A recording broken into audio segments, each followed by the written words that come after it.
¿Monje católico y sannyasin hinduista es posible? Sí.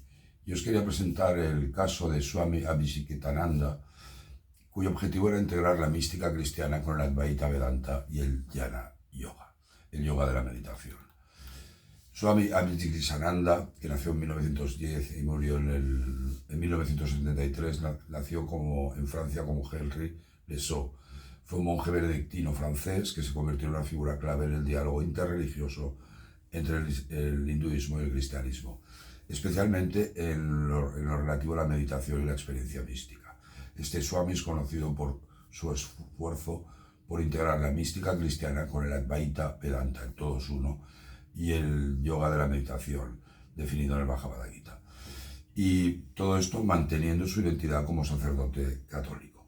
Es un caso muy interesante que me gustaría compartir con vosotros. Soy Pedro Nonay, experto y traductor del Bhagavad Gita.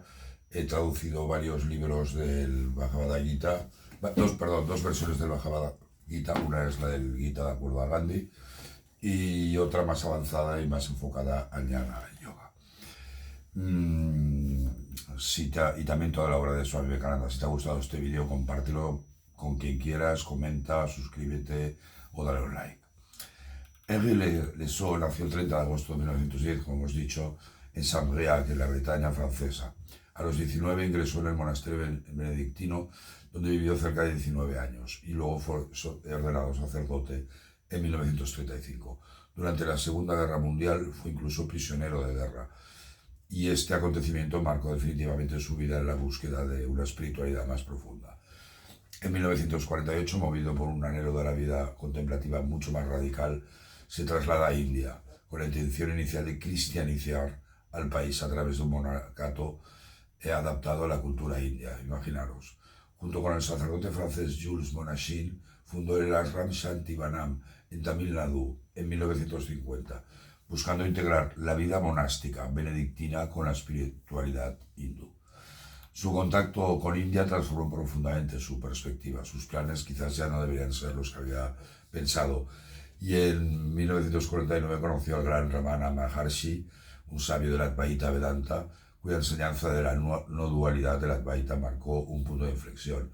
Entre 1952 y 55, este Swami pasó largos periodos meditando en las cuevas de Arunachala y experimentando la práctica contemplativa del Jnana Yoga.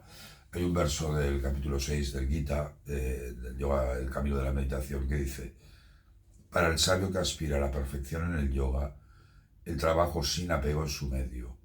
Para el sabio que ha realizado el yoga, la meditación es su medio. En 1955 conoce a otra personalidad que marcará su vida, que es Sri Ganananda Giri, a quien reconoció como su gurú, recibiendo una iniciación espiritual no formal, un jnana, conocimiento sannyasa de la renuncia en la tradición hinduista.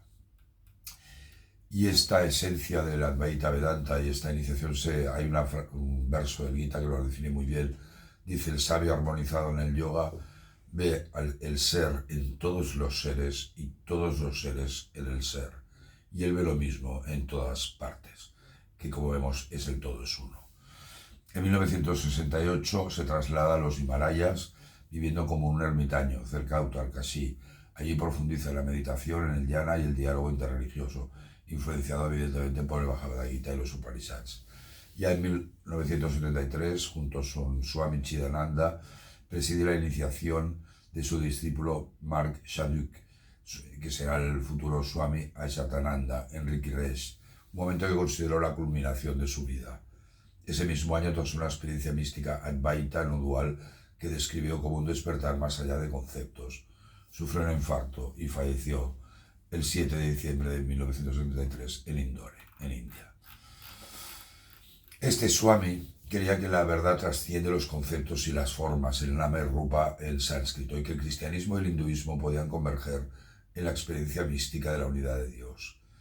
El místico bengalí Sri Ramakrishna Paramahansa lo expresó muy bien con la siguiente reflexión y decía: el conocimiento conduce a la unidad, la ignorancia a la diversidad.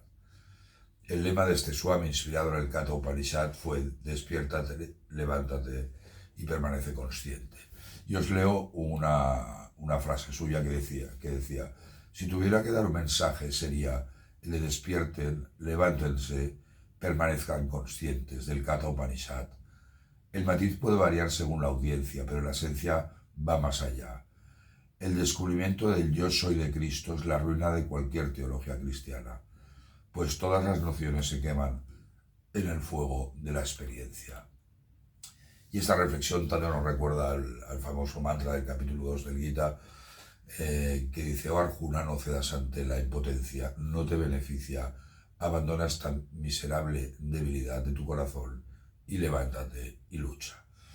Es un caso precioso de cómo pueden coexistir el hinduismo y el cristianismo. El Advaita Vedanta es capaz de abarcar y armonizar cualquier camino espiritual, tanto dual como no dual. Y yo personalmente, como cristiano, no he renegado jamás de mi cristianismo, sigo muchísimas cosas del hinduismo porque creo que no son excluyentes y al final las religiones son caminos de un mismo, para llegar a un mismo y único Dios. Muchísimas gracias. Om Namaste.